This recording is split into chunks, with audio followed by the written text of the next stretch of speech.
अस्सलामुअलैकुम नाज़रीन मैं हूं अतीक रहमान और आप देख रहे हैं दी फेमस ऑनलाइन। नाज़रीन, आजकल पंजाब हुकूमत रमज़ान के इस मुक़द्दस महीने में घर घर राशन तकसीम कर रही है और इस स्कीम का नाम जो है वो निगहबान रमज़ान है। ये ग्रीन कलर का एक पैकेट है, एक बैग है, उसके अंदर 5 किलो आटा है, 2 किलो चावल हैं, 2 किलो उसमें चीनी है, 2 किलो उसमें बेसन है और उसमें इसी तरह 2 किलो घी है। इस तरह से रमज़ान के इस मुबारक महीने में पंजाब हुकूमत जो है वो गरीबों में ये राशन तकसीम कर रही है और वज़ीर आला पंजाब मरियम नवाज शरीफ जो हैं वो इस स्कीम के तहत, इस प्रोग्राम के तहत जो गरीबों में राशन तकसीम हो रहा है, इसमें बड़ी एक्टिव और मुतहर्रक नज़र आ रही हैं। और सोशल मीडिया पे आप टिकटॉक देख लें, इंस्टाग्राम देख लें, आप फेसबुक देख लें, वहाँ पे वज़ीर आला मरियम नवाज शरीफ जो हैं वो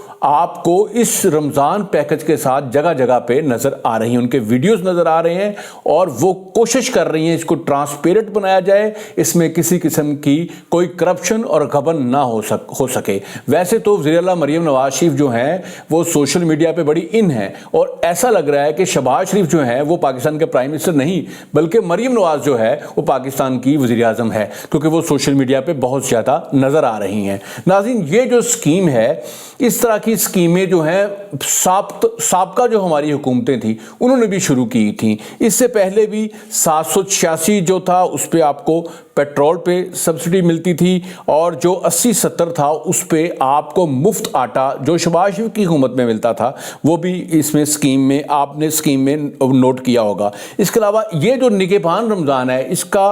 8171 जो है इस पर वो अपना, मैं आपको ये जो कोड बता रहा हूँ 8171, इस पर आपने मैसेज करना है अपना आईडी कार्ड, तो आपको पता चल जाएगा कि आप हकदार हैं कि नहीं हैं। 8171 पे आपने मैसेज करना है कि आप राशन के हकदार हैं कि नहीं हैं। इसके अलावा 8127 भी था जो पीटीआई की हुकूमत में एहसास राशन प्रोग्राम जो है वो शुरू किया जाता था। और ये देखें, हमारी बदकिस्मती है कि जो भी नई हुकूमत आती है वो अपनी सियासत चमकाने के लिए मुख्तलिफ नामों का इस्तेमाल करती है, लेकिन हमारे पास ये जो एक मुस्नद डाटा है जिससे हम पता ये कर सके कि कौन हकदार है कौन हकदार नहीं है, वो है बेनज़ीर इनकम सपोर्ट प्रोग्राम जो सा था उसका डाटा है। उसके अलावा जो मुफ्त आटे वाला जो 80-70 में आपको बता चुका हूँ, फिर जो जनाब ये जो निगहबान रमज़ान का डाटा जो है ये भी बेनज़ीर इनकम सपोर्ट वाले डेटे से लिया गया है कि कौन हकदार है कि कौन नहीं है। फिर एहसास राशन प्रोग्राम 8127 जिसके तहत लोगों को राशन भी दिया गया था और कैश पैसे भी दिए गए थे। सबको पता हो जब कोरोना आया था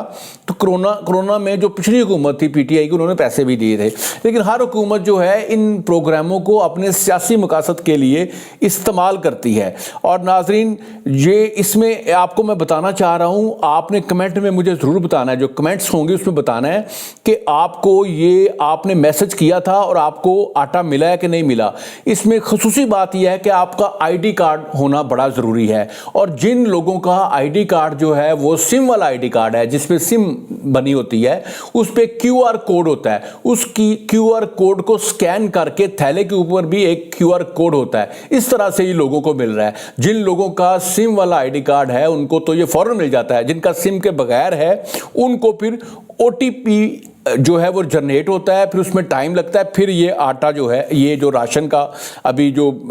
मरियम नवाज दे रही है, पंजाब हुकूमत दे रही है, वो आपको मिल सकेगा। नाज़रीन, असल इसमें जो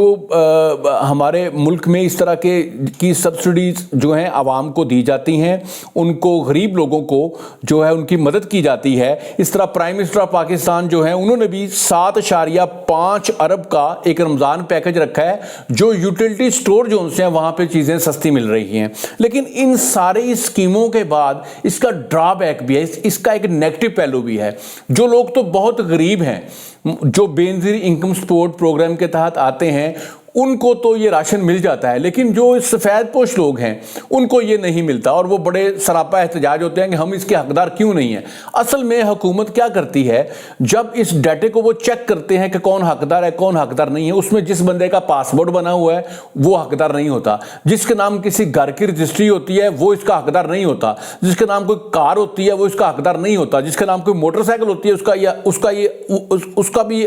वो शख्स भी इसका हकदार नहीं होता। लेकिन असल में हुकूमत को ये चाहिए कि ये इस डाटे को एक्सपेंड करे। जिस बंदे का आधे आधे का घर है, कभी उसके हालात ठीक होते थे, अब वो गरीब हो चुका है, अब वो महीने का 30,000 रुपया 25,000 रुपया कमा रहा है, तो वो इसका हकदार है। अगर उसके नाम रजिस्ट्री भी है, उसके आधे हाथे का घर भी है, चाहे एक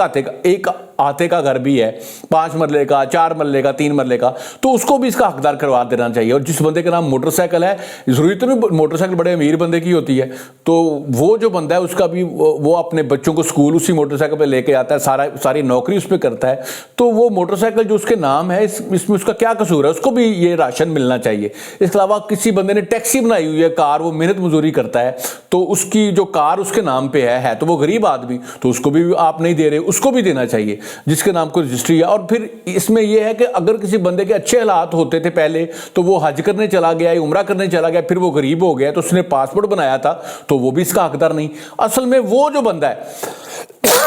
माफ कीजिएगा, वो जो बंदा है जो पहले अमीर होता था, वो हज करने गया था, वो उम्रा करने गया था, वो 2-3 दफ़ा उम्रा करने गया था, अब वो गरीब हो चुका है, तो हुकूमत को ये सर्वे करना चाहिए कि लोग कितने गरीब हो चुके हैं, अब महंगाई कितनी बढ़ चुकी है। वैसे तो जितनी महंगाई बढ़ चुकी है, इसमें जो सफ़ेदपोश लोग हैं वो भी गरीब हो चुके हैं। मैं आपको बता रहा हूँ, जो लोग सोसाइटीज़ में रहते हैं, जो 4-4, 5-5 करोड़ के घर में रहते हैं, 9-9 करोड़ के घर में रहते हैं, उनके भी कई लोगों के अभी हालात अच्छे नहीं हैं, क्योंकि बिजली गैस के बिल इतने ज़्यादा हैं कि वो अपनी इनकम नहीं बढ़ा सके, तो जो महंगाई है वो बहुत ज़्यादा है। इसलिए हुकूमत को सर्वे करना चाहिए।